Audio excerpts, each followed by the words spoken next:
ഇങ്ങനെ പിന്നെങ്ങനെ? ട്രംപ് ഇന്ത്യക്ക് നല്ലതാണോ മോശമാണോ? നമസ്കാരം.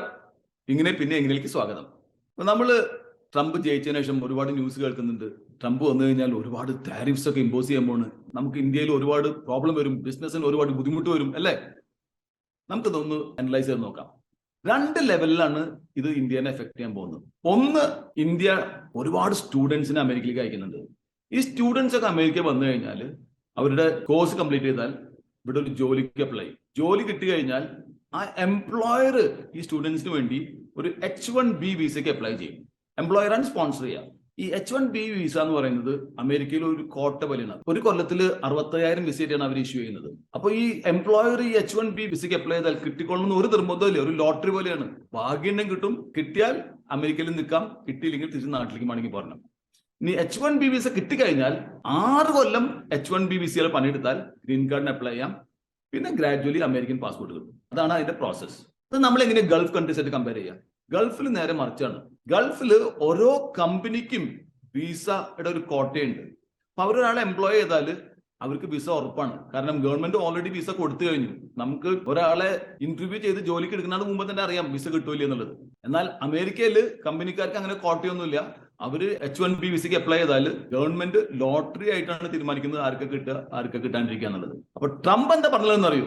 ട്രംപ് പറയുന്നത് അദ്ദേഹത്തിന്റെ ഭരണം ഇനി വരുമ്പോ ആരൊക്കെ ഇവിടെ സ്റ്റുഡന്റ് വിസയിൽ ഒന്ന് പഠിച്ച് കോഴ്സ് കംപ്ലീറ്റ് ചെയ്യുന്നു അവർക്ക് എല്ലാവർക്കും ഗ്രീൻ കാർഡ് കൊടുക്കാൻ പോകുന്ന പറയുന്നത്. അപ്പോ ജോലി കിട്ടേണ്ട വിഷമവും എംപ്ലോയർ H1B വിസയ്ക്ക് അപ്ലൈ ചെയ്തിട്ട് അത് ലോട്ടറി വഴി കിട്ടേണ്ട കാര്യമൊന്നുമില്ല. അത് മാത്രമല്ല 6 കൊല്ലം H1B വിസയിൽ ഇരിക്കേണ്ട കാര്യമില്ല, ഡയറക്റ്റ് ആയിട്ട് ഗ്രീൻ കാർഡ് കിട്ടുന്ന പറയുന്നത്. പിന്നെ അമേരിക്കൻ സിറ്റിസൺഷിപ്പ് ഷുവർ ആണ്. ട്രംപ് ആർക്കും ഉപകാരം ചെയ്യുന്നില്ല. ട്രംപിന് അങ്ങനത്തെ സ്വഭാവങ്ങളൊന്നുമില്ല. ട്രംപ് വളരെ സെൽഫിഷ് ആയിട്ടുള്ള ഒരു മനുഷ്യനാണ്. അദ്ദേഹത്തിന് അമേരിക്കയുടെ കാര്യം മാത്രമല്ലോ. അദ്ദേഹം പറഞ്ഞെന്താ വെച്ചിട്ടുണ്ടെങ്കിൽ നമ്മൾ ഈ സ്റ്റുഡൻസിനെ മുഴുവൻ കൊണ്ടുവന്ന് അവരെ പഠിപ്പിച്ച് അവരെ എക്സ്പേർട്സ് ആക്കിയിട്ട് അവരെ രാജ്യത്തേക്ക് മടക്കി അയക്കുന്നത് അവരുടെ എക്സ്പെർട്ടീസ് നമുക്ക് ഇവിടെ നമ്മുടെ നാട്ടിൽ അമേരിക്കയ്ക്ക് വേണ്ടി ഉപയോഗിക്കണം എന്ന് പറഞ്ഞു ട്രംപ്. വൈദ്യം കൽപ്പിച്ചതും രോഗി ഇച്ഛിച്ചതും പാല് തന്നെ. നമുക്കത് വലിയ ഉപകാരമായി. ട്രംപ് വന്നുകൊണ്ട് സ്റ്റുഡൻസിന്റെ കാര്യം ഭാഗ്യമായി. പാരന്റ്സിന് ഇനി പൈസ ഇൻവെസ്റ്റ് ചെയ്യുമ്പോൾ ഇനി മക്കൾക്ക് അമേരിക്കയിൽ ജോലി കിട്ടുമോ കിട്ടില്ലേ, വിസ കിട്ടുമോ, പാസ്പോർട്ട് കിട്ടുമോ എന്നുള്ള ടെൻഷനൊന്നുമില്ല. എന്തായാലും അമേരിക്കയിൽ വന്ന് പഠിക്കുന്ന എല്ലാവർക്കും അമേരിക്കൻ സിറ്റിസൺഷിപ്പ് കിട്ടും ഇനി. അതുകൊണ്ട് നല്ലൊരു കാര്യമാണത്. രണ്ടാമതായിട്ട് ട്രംപ് വന്നിട്ട് ടാരിഫ്സ് ഇമ്പോസ് ചെയ്ത് എന്തുണ്ടാവാൻ പോകുന്നത്? നമുക്ക് ആദ്യം തന്നെ ഈ ടാരിഫ് എന്താണെന്ന് നോക്കാം. ഒരു ഉദാഹരണം പറയുകയാണെങ്കിൽ അമേരിക്കയിൽ ഒരു ഇലക്ട്രിക് കാർ പ്രൊഡ്യൂസ് ചെയ്യാൻ വരുന്നത് $20,000. അതേ സെയിം കാർ ചൈനയിൽ പ്രൊഡ്യൂസ് ചെയ്യുമ്പോൾ കോസ്റ്റ് വരുന്നത് $10,000. അപ്പൊ ചൈനയിൽ കാർ പ്രൊഡ്യൂസ് ചെയ്തിട്ട് അമേരിക്കയിൽ വന്ന് വിൽക്കുകയാണെങ്കിൽ അമേരിക്കയിലെ എല്ലാ കമ്പനിക്കാർക്കും കടപൂട്ടി പോകില്ലേ? അത് അവോയ്ഡ് ചെയ്യാനായിട്ട് ചൈനയിൽ നിന്ന് അമേരിക്കയിലേക്ക് ഇമ്പോർട്ട് ചെയ്യുന്ന എല്ലാ കാറുകൾക്കും ഒരു ഡ്യൂട്ടി അടിക്കുകയാണ്, 100% ഡ്യൂട്ടി. അപ്പോൾ $10,000 എന്നുള്ളത് അത് ഉടനെ $20,000 അപ്പോൾ അമേരിക്കയിലെ കമ്പനിക്കാർക്ക് പ്രോബ്ലം ഇല്ല. അതിനാണ് ഈ താരിഫ്സ് എന്ന് പറയുന്നത്. അപ്പൊ ഈ താരിഫ്സ് അപ്ലൈ ചെയ്യുന്നത് ലോക്കൽ മാർക്കറ്റ് സപ്പോർട്ട് ചെയ്യാനാണ്. അല്ലെങ്കിൽ ഈ ലോക്കൽ മാർക്കറ്റിൽ പ്രൊഡ്യൂസ് ചെയ്യുന്ന പല സാധനങ്ങളും നമുക്ക് വിൽക്കാൻ പറ്റാണ്ടാവും. അപ്പൊ ട്രംപ് നോക്കുമ്പോൾ അമേരിക്കൻ ബിസിനസ് ആണ് ട്രംപിന് ഏറ്റവും താല്പര്യം. അമേരിക്കൻ ബിസിനസ് ഒരിക്കലും താഴാൻ പാടില്ല. അമേരിക്കൻ മാർക്കറ്റ് തകരാണ്ടിരിക്കാൻ വേണ്ടി ട്രംപ് കഴിവിന്റെ പരമാവധി മുഴുവൻ ചെയ്യും. അപ്പൊ അദ്ദേഹം പറഞ്ഞതെന്ന് വെച്ചിട്ടുണ്ടെങ്കിൽ ആർക്കും അമേരിക്കയിൽ വലിഞ്ഞു കയറിയിട്ട് തോന്നിയ വിലയ്ക്ക് സാധനം വെക്കാൻ പറ്റില്ല. അമേരിക്കയിലെ മാർക്കറ്റ് തകരാൻ സമ്മതിക്കില്ല എന്നാണ്. ഇതുകൊണ്ട് എന്തുണ്ടാവും പോകുന്നിനി? മുമ്പ് ട്രംപ് 2016 പ്രസിഡന്റ് ആയിരിക്കുമ്പോൾ അദ്ദേഹം അന്ന് തന്നെ ചൈനയുടെ മുകളിൽ ഒരുപാട് ടാരിഫ്സ് ഇമ്പോസ് ചെയ്തിരുന്നു. അപ്പൊ ചൈനയ്ക്ക് ഒരുപാട് നഷ്ടം വന്നിട്ടുണ്ട്. അതുകൊണ്ട് ട്രംപ് വന്നോടിയിട്ട് ട്രംപിന് ഒരു താല്പര്യമില്ല ചൈനയ്ക്ക്. പക്ഷെ ബൈഡൻ വന്നപ്പോ അദ്ദേഹം ഈ ടാരിഫ്സ് ഒന്നും വിഡ്രോ ചെയ്തില്ല. കാരണം ചെയ്തിട്ടുണ്ടെങ്കിൽ അദ്ദേഹത്തിന് മോശമാണ്. അതിനെ സർക്കമെന്റ് ചെയ്യാനായിട്ട് ചൈന എന്ത് ചെയ്തു? അവര് മെക്സിക്കോയിൽ വന്നിട്ട് ഒരുപാട് ലാൻഡ് അക്വയർ ചെയ്തിട്ട് ലോകത്തിലെ ഏറ്റവും വലിയ ഓട്ടോമോട്ടീവ് മാനുഫാക്ചറിങ് പ്ലാന്റ് എസ്റ്റാബ്ലിഷ് ചെയ്യാൻ പോയിരുന്നു. ട്രംപ് ഇത് കേട്ട വഴിക്ക് അദ്ദേഹം പറഞ്ഞു, ഞാൻ 2025 പ്രസിഡന്റ് ആവുകയാണെങ്കിൽ അവിടെ പ്രൊഡ്യൂസ് ചെയ്യുന്ന എല്ലാ കാറുകൾക്കും ഞാൻ ഭയങ്കര ഹൈ ടാരിഫ്സ് ചാർജ് ചെയ്യുന്നു പറഞ്ഞു. അതായത് സാധാരണ നിലയ്ക്ക് ടാരിഫ് ചാർജ് ചെയ്യുക കൺട്രി വൈസ് ആണ്. ഇന്ത്യക്ക് ഒരു ടാരിഫ് ഉണ്ടായിരിക്കും, ചൈനയ്ക്ക് വേറെ ടാരിഫ് ആയിരിക്കും. കാരണം അമേരിക്ക അങ്ങനെയാണ് ചെയ്യുന്നത്. പ്രത്യേകിച്ച് ചൈന അമേരിക്കയുടെ റൈവലാണ്. ഏറ്റവും കൂടുതൽ ടാരിഫ് അടിക്കാൻ പോകുന്നത് ചൈനയുടെ പേരിലാണ്. ബാക്കിയുള്ളവർക്ക് അതിന്റെ കുറവ് വരുന്നുള്ളൂ. കാരണം അമേരിക്കയ്ക്ക് ഏറ്റവും കോമ്പറ്റീറ്റർ ആയി നിൽക്കുന്നത് ചൈനയാണ്. അപ്പോൾ ട്രംപ് വന്നു കഴിഞ്ഞാൽ ഇനി എല്ലാ രാജ്യങ്ങളിലുള്ള മുകളിലും ടാരിഫ്സ് എന്ന് പറയുന്നത്. ടാരിഫ്സ് ട്രംപിന് തോന്നിയ മാതിരി ഇടാൻ പറ്റില്ല. ഒരു ക്ലാസിക് എക്സാമ്പിൾ പറയുകയാണെങ്കിൽ ഒരു ഐഫോൺ ഉണ്ടാക്കുന്നത് ഇപ്പൊ ഇന്ത്യയിലും ചൈനയിലേക്കാണ്. അതേ ഐഫോൺ അമേരിക്കയിൽ ഉണ്ടാകണമെങ്കിൽ അതിന്റെ 4 ഇരട്ടി വില വരും ഇവിടുത്തെ ലേബർ വെച്ചിട്ട് ചെയ്യുകയാണെങ്കിൽ.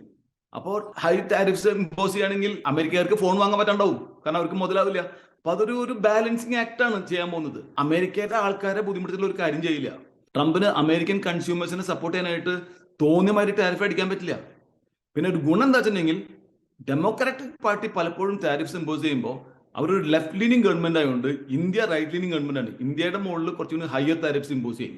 വേറെ ട്രംപ് ആണെങ്കിൽ അദ്ദേഹത്തിന് അങ്ങനെ ലെഫ്റ്റും റൈറ്റ് ഒന്നും ഇല്ല. അദ്ദേഹത്തിന് പൈസ മാത്രം പ്രശ്നമുള്ളൂ. എവിടെയാണ് അമേരിക്കയ്ക്ക് ലാഭം, പുള്ളി അവിടെ പോകും.